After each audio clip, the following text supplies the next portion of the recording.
का प्रयास उससे 3-4 दिन पहले भी हुआ था। उसके बाद भी उस समय की सरकार ने कितनी सिक्योरिटी दी थी महात्मा गांधी को, जब पूरे देश में इतना भयानक वातावरण था, विभाजन के दंगे। और इस बात का आप जवाब जरूर दीजिएगा। और इसके साथ आप यह भी बताइएगा कि महात्मा गांधी की हत्या होने के बाद उनका पोस्टमार्टम हुआ था या नहीं, और नहीं तो क्यों नहीं हुआ, तीनों का जवाब दीजिए। जब हत्या का अटेम्प्ट हुआ उसके बाद इस प्रकार कोई एक सिक्योरिटी नहीं दी गई। सिक्योरिटी में कितने थे? नंबर 3, गोलियों को लेकर अलग अलग स्टेटमेंट है। पुलिस का स्टेटमेंट कुछ और है, जो न्यूयॉर्क टाइम्स का वहां पे संवाददाता था उसका स्टेटमेंट कुछ और है, क्यों है? और पोस्टमार्टम क्यों नहीं किया गया?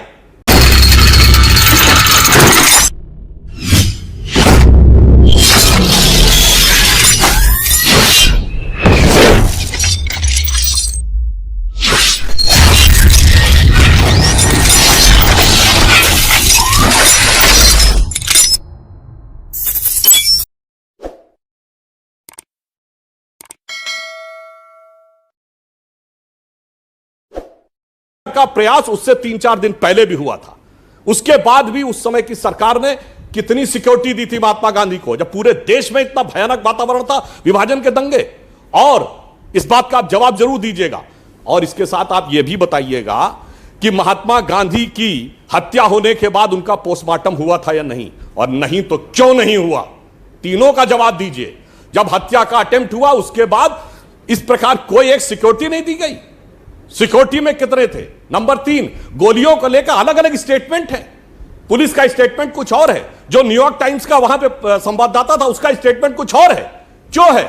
और पोस्टमार्टम क्यों नहीं किया गया, तीनों का जवाब दीजिएगा। और उसके बाद बोलिएगा कि महात्मा गांधी के विचारों का उत्तरदायित्व कौन। और मैं एक और बात भी कह देता हूं, आज महात्मा गांधी का सादा जीवन, उच्च विचार हो, ग्राम स्वराज हो, स्वदेशी हो, वो देखने को मिलता है तो राष्ट्रीय स्वयंसेवक संघ के आचरण में देखने को मिलता है।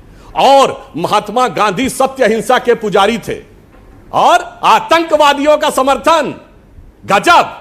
अफजल के पक्ष में शशि थरूर, मणिशंकर अय्यर के ट्वीट और महात्मा गांधी के इकलौते समझदार, वाह भाई वाह। और इतना ही नहीं, सुनिए मानक जी, केरल की असेंबली में कोयंबटूर ब्लास्ट के मुख्य आरोपी अब्दुल नसीर मदनी के पक्ष में कांग्रेस और कम्युनिस्ट ने 2006 में पूरा का पूरा एक प्रस्ताव पारित किया। यह महात्मा गांधी के वो हैं, आतंकवादियों के पक्ष में विधानसभा में प्रस्ताव पारित करने वाले, आतंकवादियों के नमाजे जनाजा में जाने वाले, आतंकवादियों के लिए कोर्ट में खड़े होकर प्लीड करने वाले महात्मा गांधी के समर्थक। देखिए, इसीलिए मैं कह रहा हूं, यह देश गांधी का है, मगर गांधी नाम लगा लेने से कुछ नहीं होता, गांधी का आचरण दिखाना चाहिए। गौरव वल्लभ, सुधांशु जी ने कह दिया गोडसे मुर्दाबाद, छोड़ दी। और जानते माने जी कब छोड़ी गई? युवक कांग्रेस के सर से गांधी टोपी हटाई गई। हाँ गौरव, आप सुनिए। अब आप बोलिए, मैं अपेक्षा करूंगा आप बोलिएगा, किंतु परंतु मत बोलिए, कहिएगा एक सवाल का जवाब हत्यारा गांधी परिवार मुर्दाबाद, बोलिए। एक सवाल का जवाब सुनिए। आपसे मैंने पूछा कि क्या और शहीद आजम भगत सिंह हिंदुस्तान का पहला आतंकवादी मानते हैं? और गोडसे की विचारधारा के लोग हिंदुस्तान के पहले आतंकवादी थे। महात्मा शब्द हटा दे, गांधी की बात करें तो गांधी की बात नहीं चल सकती। आपको सीधा जवाब देना पड़ेगा कि क्या नाथूराम गोडसे आजाद हिंद था? वो बिल्कुल सीधा जवाब है। उसने नाथूराम गोडसे ने महात्मा गांधी की हत्या की। सुनिए, आप सुनिए मेरी बात, मुझे समय दीजिए। मैंने आपकी बात पूरी ध्यान से सुना। आपने मेरे 2 प्रश्नों को 2 बार मैंने एक ही प्रश्न को पूछा कि क्या आप नाथूराम गोडसे को हिंदुस्तान का पहला आतंकवादी मानते हैं? आपने इसका जवाब नहीं दिया। और अजहर महमूद को कंधार छोड़ने वाले लोग आतंकवाद की बात करते हैं देश में। आपको शर्म नहीं आई? ये वो परिवार है, ये वो पार्टी है जिसने अपने शीर्ष नेतृत्व को आतंकवाद के कारण खोया। इंदिरा गांधी, राजीव गांधी, सरदार बेअंत सिंह, विद्याचरण शुक्ला, अरे आतंकवाद में एक बूंद खून भी निकलवाया आपने।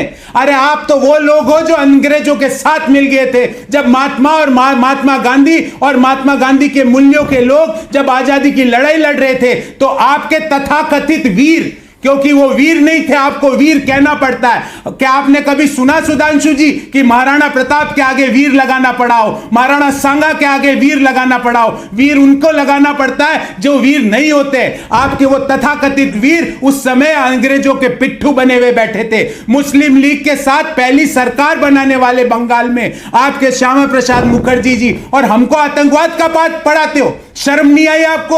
आपने आसिया अंद्राबी को अपना ब्रांड एम्बेसडर बना दिया कश्मीर में जब आपने संयुक्त सरकार बनाई, और हमको आतंकवाद का पाठ पढ़ाते हो। अरे ये वो पार्टी है, ये वो परिवार है जिन्होंने अपना शीर्ष आतंकवाद के लड़ते लड़ते पर झुके नहीं, अपने शरीर के 100 चिकटड़े करवा लिए पर आतंकवादियों के सामने झुके नहीं। और राम राज्य की बात करने वालों से मैंने सवाल पूछा था, हाथरस की बेटी रात को 2 बजे केरोसिन छिड़क के जलाई जाती है, राम राज्य की बात करते हो? ओके सुधांशु जी, वन मोर। नाम मुंह से सुधांशु जी लेना, एक और, राम का नाम मुंह से सुधांशु जी लेना। एक और। अच्छा, बिल्कुल बिल्कुल। देखिए, शर्म बहुत बोल रहे हैं गौरव वल्लभ जी। अब बिल्कुल फैक्चुअल बात करता हूं। आपने वीर की बात कही, मैं खुल के बोल रहा हूं। आप वीर सावरकर के लिए बोल रहे हैं। वीर सावरकर एकमात्र क्रांतिकारी थे जिसको 2 जन्मों का कारावास दिया गया। गौरव वल्लभ जी, आप बता सकते हैं किस वर्ष में कारावास दिया गया था? बोलिए गौरव वल्लभ जी, सिर्फ इतना जवाब दीजिएगा, फिर बाकी मैं आगे पूरा करूंगा। किस वर्ष में दिया गया था?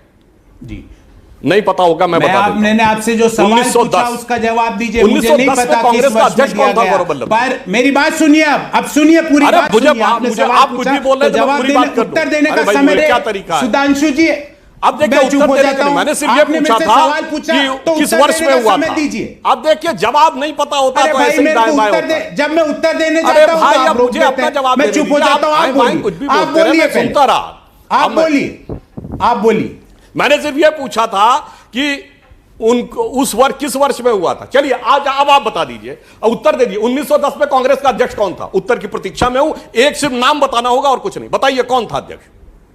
जी, अब मैं आपको बताता हूं। मैंने आपसे सवाल क्या पूछा था? नहीं पता है तो अब मैं बोल देता हूं। क्या नाथूराम गोडसे बताइए कौन था हिंदुस्तान का पहला अध्यक्ष? कौन था 1910 में जब वीर सावरकर को जिस साल सजा हुई है? ये टूल किट नहीं चलेगी यहाँ पे, ये टूल किट नहीं चलने दूंगा कि आप गांधी को सरदार पटेल के सामने लाके खड़ा कर देते हैं। मानक जी, या तो मेरा जब मैं बोलूं इनका सुधांशु जी कंप्लीट करिए, आपकी टर्न थी। अब देखिए, जवाब सुधांशु जी कंप्लीट कर रहे हैं, उनकी टर्न है, उसके बाद अगले मुद्दे पर जा रहा हूं। हाँ सुधांशु जी बोलिए। जवाब दीजिए। हाँ, जवाब देने, उत्तर देने का समय क्या तरीका है? सुधांशु जी, अब देखिए, उत्तर देने के लिए मैंने सिर्फ ये पूछा था कि किस वर्ष में हुआ था। दीजिए। अब देखिए, जवाब नहीं पता होता तो ऐसे ही दाएं बाएं होता है। जब मैं उत्तर देने अरे जाता हूं भाई, तो आप अब रोक मुझे देते अपना हैं। जवाब मैं चुप हो जाता हूं। आप बोलिए, कुछ भी आप बोलते रहे, बोलिए, मैं सुनता रहा।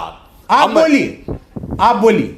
मैंने सिर्फ ये पूछा था कि उनको उस वर्ष किस वर्ष में हुआ था। चलिए, आज अब आप बता दीजिए, उत्तर दे दीजिए। 1910 में कांग्रेस का अध्यक्ष कौन था? उत्तर की प्रतीक्षा में हूं, एक सिर्फ नाम बताना होगा और कुछ नहीं। बताइए कौन था अध्यक्ष?